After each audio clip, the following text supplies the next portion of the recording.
not read every day. You can't not work out every day. You can't not do something every day that's in your path and then expect to become successful without doing them. Mm-hmm. You know what I'm saying? Right. It's like me, I'm probably going to be a coach. Mm-hmm. That's for me personally. Why would I not constantly watch film? Why would I not constantly be watching the game? Mm-hmm. Why would I not be a football junkie if I want to coach one day? Right. Like, why not? Like, why wouldn't I do those things? And then if I do those things year in and year out, day in and day out, hour after hour after hour, what's going to result from that? Mm. I'm going to be a great coach, doing the little things right every single day, doing the little ordinary things every day to get the big extraordinary things. Mm-hmm. Get a good coaching job. Be a good position coach. Be a leader of men. That's what I love doing. That's what. Make other champions. Right. Build other champions up, not make them, because I ain't making them do anything. Right. Showing them the way.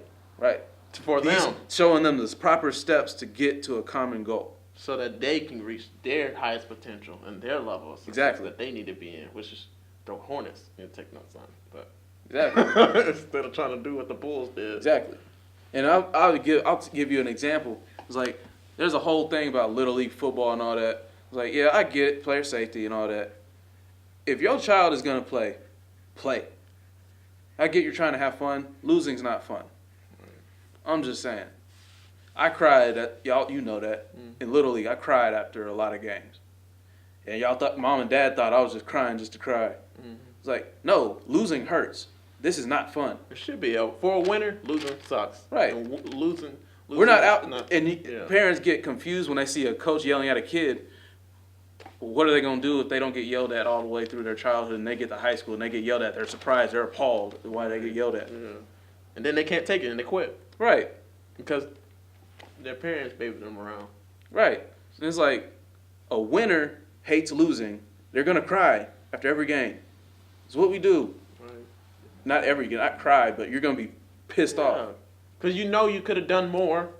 The team could have done more. I mean, but you're focused on you. You take responsibility for your actions. Right. And even if you put up that's the only time I didn't cry. When I put up a good game and I did everything it took, I couldn't be mad. I go back to high school. We played Ravenwood. And my first time playing, they were state champions that year. Mm-hmm. We went to overtime, played a great game. I was tired after the first quarter. Right. But you have to give everything you got against a team like that. We ended up losing off of an interception on second down in overtime. Okay. Because we got scored on the very first play overtime. Right. We got a second chance. I'm not questioning the play calling, but I'm like, okay. Everybody's crying. We go shake hands with everybody. I'm rallying everybody up. Because my friend DJ, he was balling. He played a great game. Right. I had another friend, he was crying. He played a great game. And then all my other friends, they were crying. They played great. We played great. Right. And we were 0-3 at the time. Because we weren't playing to the standard which we set. Mm-hmm. But we knew we could achieve more. Yeah. And we showed it that game, and we went on a 5-game winning streak. Mm-hmm.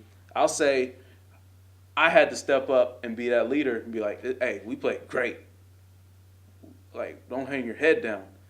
Then I got in the locker room when I was taking all my stuff off. I cried just because I knew what I gave. Right. I knew what everybody else gave. I was like, bro, this is special. Yeah. And you remember it because y'all were there. I was walking back to the locker room. I was walking with my friend. Mm-hmm. I was like, man, we good, bro. And I hugged y'all. I was like, man, it was a good game, man. I was fine until I got to the locker room. I don't remember. I'm not gonna lie. I remember vaguely you walking to me and you being kind of upset, and I said something to you. But I don't remember. Right. And then winners know that. Yeah. I'm like, yeah, I'm going to cry. Because it hurts knowing you gave everything you got and you didn't get what you want. What's funny is that you cried after you took care of everybody else. That's a winner. Right. You take care of the house before you take care of yourself. And I didn't cry forever because I knew I did what I was supposed to do. Right. Yeah. Nah, you just threw it back, man. I'm going to throw it back, too. I never told you this. So, like, you remember when we played Hendersonville my freshman year of college? Freshman year of high school football?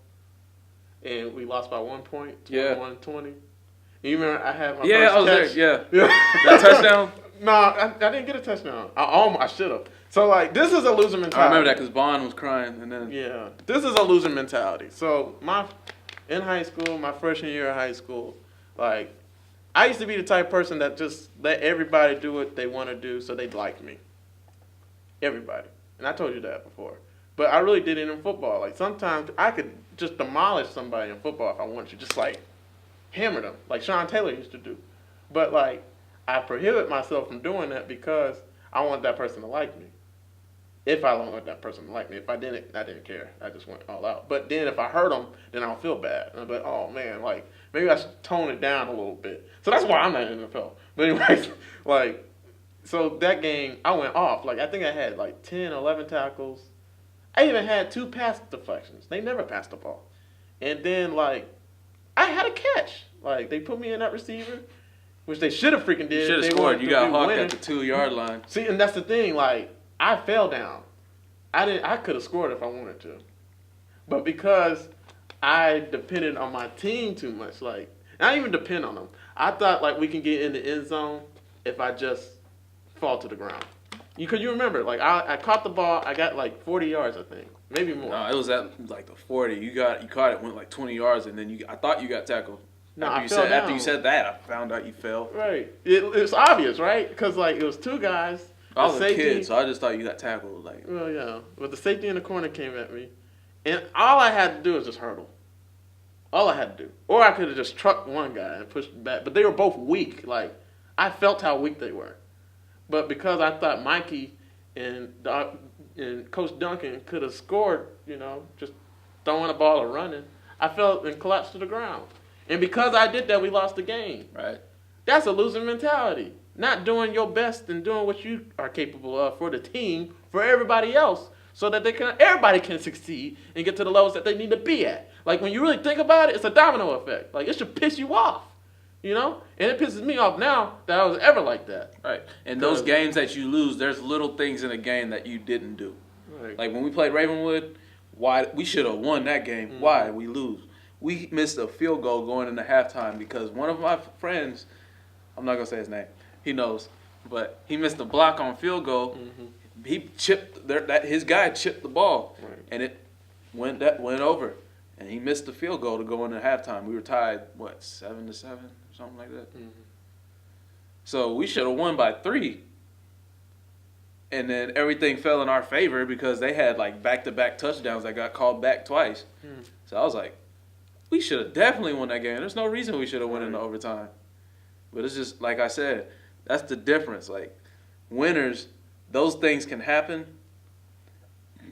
but you may get not lucky, but things just may fall in your way that you get those type of penalties called. You might get certain things going in your way that you are in the game and you're able to do the things that you're able to do. Now it's time to step on their throat and take what you want and take the win. Right. But you can't do that just because fatigue comes in and it tells you, oh, you're done. Oh, well, just take a little break. Take a little break. Yeah. Hold off a little bit. Then you hold off, they bust one. Right. Losers hold back. It's not just the players either. It's the coaches. Yeah. Mm. Coaches might miss a call, and then it's like, what happened? And then they blame the players. Right. They called the wrong call. Right. Okay. I should have said that. No. I'm not saying that. It's not the case. I'm just saying, though. But it's like, that's what happens. Right. And that's everything in life, too, because you like, man, you could be so you're special. You know you're special. God done flicked you on the head. It's like, you going to be special. Zion Williamson. Right. LeBron, you going to be special. But it's like, you know you're special. Right. You know your ability. Why are you holding back for people that really don't matter to you? Right. Or they matter, but it's like, you don't know them. They say something negative to you, and you're like, oh, no. You get into a shell. It's like, bump that, dude. Mm-hmm. Like, who are you to tell me about this, and that? Mm-hmm. That's a winner's mindset. Like, you will not deter me for what I want. Right. I don't care what you think. I'm a grown man, dude. Mm-hmm. You ain't going to tell me nothing. Right. That ain't going to benefit me and my family, my friends, my close friends. Right. That don't matter to me, dog. Mm-hmm. But at the same time, it's like, winners, okay, boom. The negative stuff, boom. It's just fuel for the fire. Nah, I'm real mad, though. I could have scored. We would have won the game. Because Right. I didn't score. Right. We lost. Right. And it was the last possession. Like, no, I think it was we had that possession. And then Mikey had 6 interceptions. So he probably threw another interception right there. Right. And then he threw another one. So then we lost. But, like, we only lost by 1 point. Right. And those Like, games hurt the worst. And I think. I wasn't even mad. Like, I knew I did everything great and perfect except for that. But that's big. Like, you know? Right. Like, You didn't show up in the moment that they needed you the most. right. And they don't know that. I'm The the only person that knows that is you. Right. You know how much you gave. And God. And God knows. Yeah. So. It's Now I gotta forgivable, live with but it, at the same time, it's going to haunt you for the rest of your life. Right. And I know not to do it again. Like, Right. in anything. And there's a certain level of selfishness that a great team has. All your athletes on a team, they're a little selfish. Mm-hmm. But they love everyone so much that they'll do it on a great team. Right. State championship teams, The national Warriors. championship teams, Yeah. NBA, NFL championship teams, NHL. They will do whatever it takes for the man next to them. Yeah. But you have to be a little selfish Mm-hmm. when it comes to playing the sport. Like, everybody wants to score 30 touchdowns in a season. Mm-hmm. Everybody wants to get picks, tackles. I love making tackles. I want to have 100. Mm-hmm. But if I have to sacrifice 20 for my friend to succeed, I'm going to do it. Right. I'll do whatever it takes to make my team succeed. Mm-hmm. Like, I'll study extra. I'll work out extra. I'll run extra gassers. I'll do whatever it takes. But we will not lose to a team that is under us or at our level. Mm-hmm. Even above us, we're not losing to them because Mm-hmm. they don't prepare like we do. Okay. That's the same thing in life. No one, I'm not saying this personally, this is just theoretical. Like, no one prepares like us, or no one prepares like you, or no one prepares the way you do. That should be your mentality going into everything in life. Okay. So there's no excuse for anyone to be, oh, well, this is the way it is. No, it ain't the way it is. Yeah. I want what I want, and I'm going to get what I want. That's a winner. Yeah. And I'm passionate about that. Like, can't hang around losers, man. And like, yeah, it's like an inch of me. It's like, yeah, there's compassion. Like, there's a certain degree, but then after that, cutthroat. Oh, that goes to your question. That's what I was going to say. What was the question you asked? What mentality comes from? Yeah, how do we overcome a loser's mentality when trying to achieve the things we want most? That's what I was going to say. Like, hang around with losers. Like 1 Corinthians 15:33 says, evil company corrupts good habits. Yep. It makes you feel stupid. Like, It really does. Yeah. When you surround yourself with stupid people, mm-hmm. you're like, that didn't sound right. Like when you say something, it's like, right. I'm the dumb one. Yeah. But then when you hang out with them long enough, you become that, and then you start. You thinking pick up like their they habits. do. You pick up the things that they do, and you're like, because you're influenced by that, right? And then you don't see it no more. Yeah. And it's like the status quo now. Right. And you So just the stupid one now, but right. you don't know it. You know? Right. Yeah, but like, yeah, that's what I was going. That's why it's hard for people to cut off their old friends, just because they're so accustomed to them. It's like, bro, that's my dog. I would never leave. It's like, yeah. But if they ain't bettering you personally, then why are you keeping them around? Right. And if they are not growing on the same level as you, why are you keeping them around? Right. Because if they're not growing with you, and they're here, you're not going to grow. You're just going to slowly be on the decline. Mm-hmm. Luckily, I have friends who, we're right here. We have a goal. We have things individually that we can accomplish. Mm-hmm. And then me knowing them so well, we can collaborate with each other on whatever we're in, we can do. Mm-hmm. I know we're going to be successful. I know that. They know that. I have a lot of close friends, but I mean, they know that. Yeah. Like, I don't have to worry about them. I don't have to call them every day because they know me. I know them. Like, you doing your thing. Keep your head down and grind. Be a winner. That's what a winner does. Like, they want their friends to succeed. I'm not envious of you just because you got more money than me. Money's material. Can't take it with you. Mm-hmm. Knowledge. Yeah. That's what I want. Pass that on to somebody else. Right. Yeah. That's the dream. And it's good to have goals, but a dream without a goal. It's just a wish. Or a goal without a dream is just a wish. A goal without a date. Right. With an end date in mind, it's not a dream. You just shooting short term then. A dream is generational. Yeah. After generation after generation after generation. That's Martin Luther King. Yeah. That's Noah. That's Joseph. Especially Joseph. I love Joseph. Taking all that heat for 14 years. Yeah. Just become 17. prime minister Yeah. of Egypt. I had to ask Dad about that. I said ruler, but prime minister, same. Yeah. Second in command. Right. Don't matter. Still in command. So it's just those little things that matter for me. And then you working on yourself will build a certain mentality to where no one can tell you anything. That goes back to the question. It's like, how do we overcome a loser's mentality? It's simple. You have to change self. You have to die to self. You have to change how you work. Your grind has to change. Right. Change requires change. Right. You might not like something, but guess what? You have to grind it out till something good comes from it. Right. And it's not permanent. Right. Nothing in life is permanent unless you make it permanent. Right. That's what I was going to say, man. And then you have to be consistent to keep it where it's at. Yeah. That's what I was going to say. Like, man, it's a few things. So, like, cutting corners. Right. You can't cut corners in life. There's no shortcut. Everyone does it. Right. And they expect they're gonna get to their goal and dream. And I'm a living testimony on this. Like, just remind me to describe cutting corners. But like taking shortcuts. So like in my major in computer science, all during college, like I use Chegg and I use all these online Right, I did sites. too for physics, right. Right. And like when I got the answer back in programming classes and stuff for my homework assignments and projects. Yeah, you get like, A's and B's. Yeah, I got A's, but like I could describe the code to you. I could tell you exactly what's there and everything like that. But if I you was took good 2 at days reading off, code. you couldn't go back and say the same thing you said. Yeah, that too. But then also like because I didn't do that, it affected me in the long run. Right. So in my career right now as a software developer, because I didn't put in the work and the toil that I needed to when I got those projects and got those homework assignments to go through all the necessary assessments in my brain to do the homework assignment. You know what I mean? To create things, even if it was wrong. Because I didn't do that. Now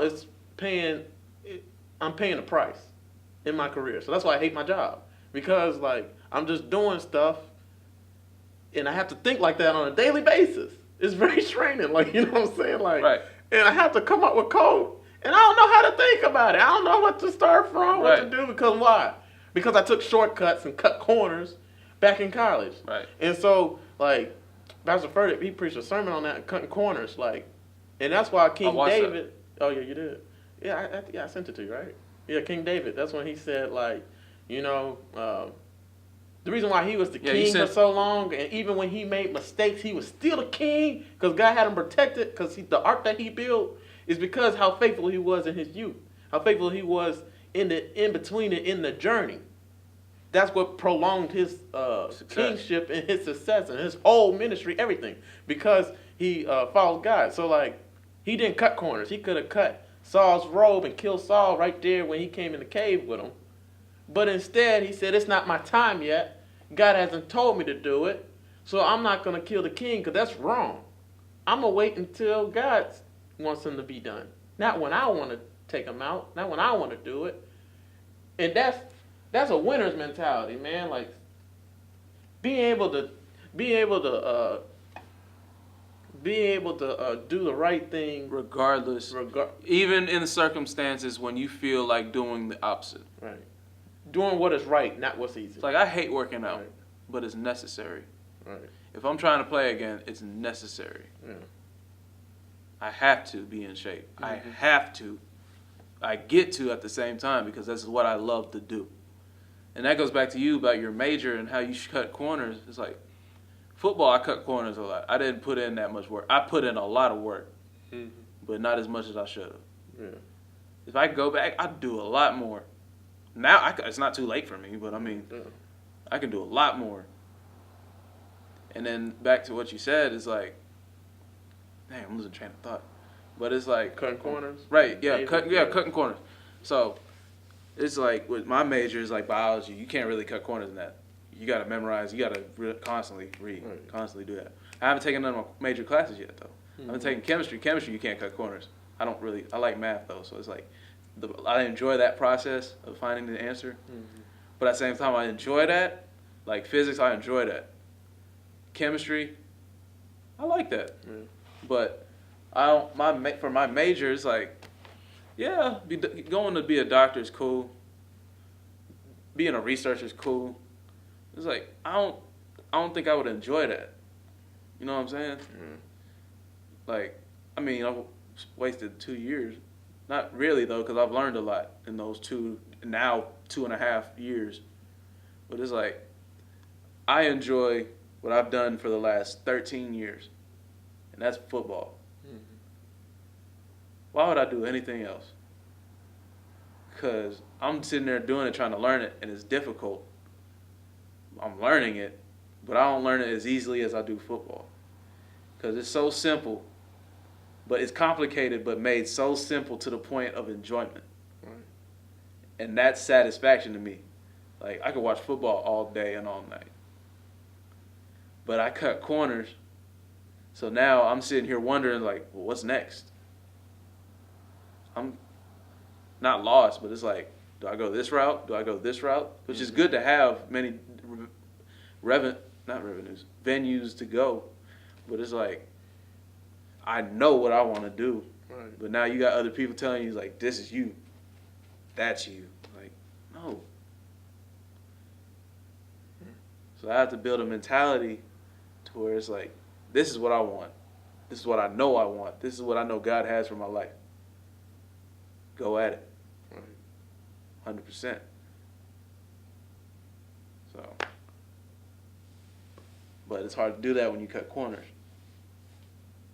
I felt like I was going off track, but I went back. I brought it back. No, you did. I did what? No, you're good. Oh, okay. I don't think you're off track. So, like, loser's mentality, like how you overcome a loser's mentality when trying to achieve things we want, like, you gotta be able to cut ties with stuff that, like you said earlier, you gotta be able to cut ties. You gotta be able to cut people off. You got. It's really self-discipline. Like, success is self-discipline, focus, determination, will. It's all those things, and they're all fruits of the spirit. So, like, in saying that, like, if you're not willing to put in the work to get to somewhere, to do the right thing, you know what it takes, but you look at the process, you're like, it's hard. And if you try to cut corners, you try to take shortcuts, you're not going to get there. And then on top of that, if you just dabble in on the wrong things and do the wrong things. Like Dad once said to me, and I said it in my second YouTube video, he said, like, when you do the wrong things, you meet the wrong people. Because you'll be in the wrong places doing the wrong things with the wrong people. So how you going to go to the right places and with the right people, you know, to get the right opportunities if you're in the wrong places doing the wrong things with the wrong people? Like, you know, like, it doesn't mix. Right. So, like, losing that loser's mentality is losing that loser mentality. So whatever doesn't lead to success, cut it off. You cut it out. You cut off that head. Because if you don't cut off that head, it's going to grow. It's going to linger. Yeah, it's going to linger. It's always going to be there. And it's probably going to take over your life, man. It's going to overcome you, that loser's mentality. And if you're not willing to get rid of that losing mentality, everything we've been talking about, you're not going to reach success at all. It's impossible. Ain't nobody who's been successful that's happened to. It's very rare. Like, I don't know. I can't name one except for Honey Boo Boo. But that's because their mom and dad, I don't know. They did the right things to get her there. Yeah, like, their mom and dad got in the right places to get them there. Like, you know, so now they can act the fool and do whatever. Because, why? They living on the sacrifices of people who put in that work for them to be able to make mistakes and do whatever the heck they want. Who got credibility and have done everything they were supposed to do. Right. And now they're benefiting from their fruit. Right. And what more that's what all of us want for our children. I mean, we don't have kids yet. No one wants our children to suffer. No one wants their kids to be in debt. No one wants their kids to be broke. They want the best for their kids, opportunity-wise, whether that be a full scholarship, whether that be you go to med school, you get a good job in the medical field, you become a dentist, you become a doctor, you become a lawyer, you become an accountant. That's boring. But you get the point, though. Like, no one wants that for their children. Losers do. Losers' parents. Oh, yeah, they'll hold them back. Yeah. It's like... a hindrance. Right. It's like, whatever you have to see that. Like, whatever their gift is, you have to see that. And push them towards their gift. Right. Which is why I love Dad. Right. He knows every one of our gifts. We just have to apply what we're good at. Right. Like me, I'm a good critical thinker. That's my gift. But at the same time, I love football. That's also what I'm good at. So coaching would be great. Be amazing for me. Right. For you, critical thinker, you're a good speaker. Yeah. You're doing what you're doing. Right. So it's give and take. Right. You see, you identifying your gift. That's another thing for another day. Right. But that's another thing with the loser's mentality. You have to go to the main source and find out, why was I put here? Why? You have to identify the problem, identify the problem to figure out the solution. Right. So you can know your role. Right. So you can know your role. Everything you do in life is a role you play. Right.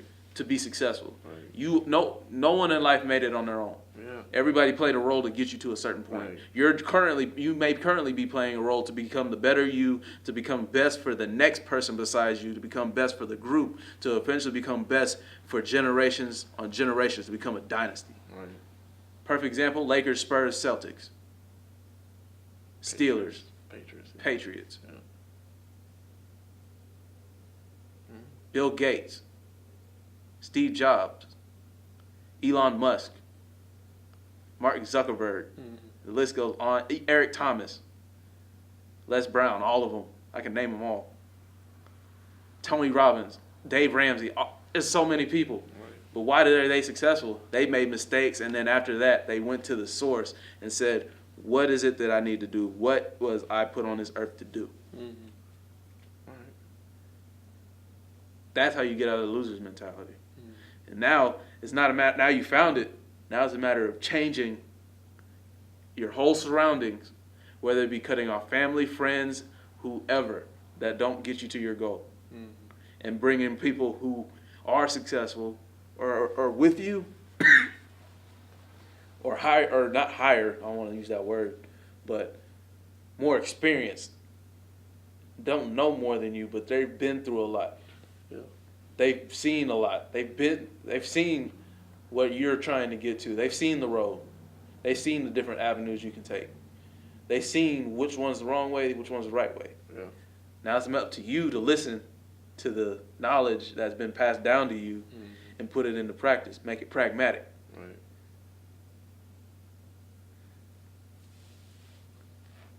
But it's hard for people to do that because the loser, it's easy to be a loser. It's super easy. Yeah.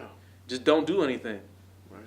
Like, be envious, pocket watch, be out of pocket in certain things that's not in your control. Gossip, do whatever you want to do. But at the end of the day, it's you and you and God. Yeah, only what's done for Christ will last. And then also, what comes easy doesn't last, and what lasts doesn't come easy. Then, I kept on saying it, do what is right, not what's easy. Like, that's very hard to do for everybody. Yeah. But the more you practice, how you practice is how you play.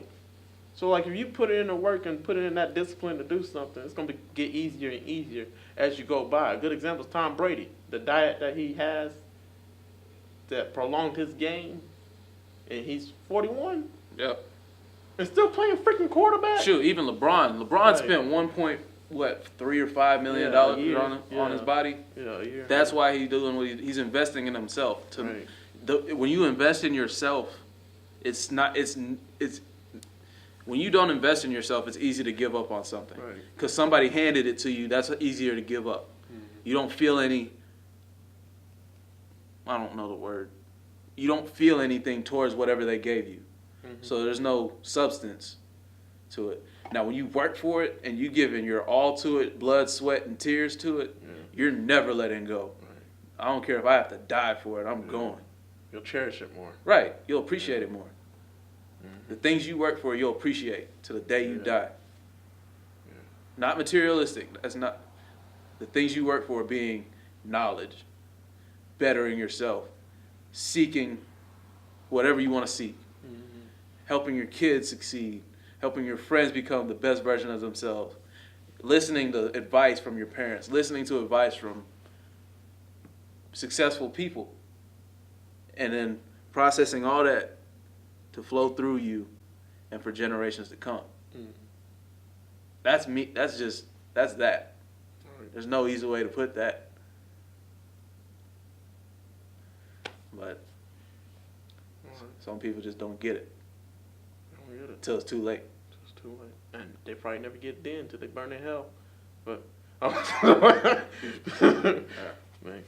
But that's not on us to decide. Heaven, yeah. All we can do is live our life. Right. Do the best you can do. Run your race. Yeah. Right.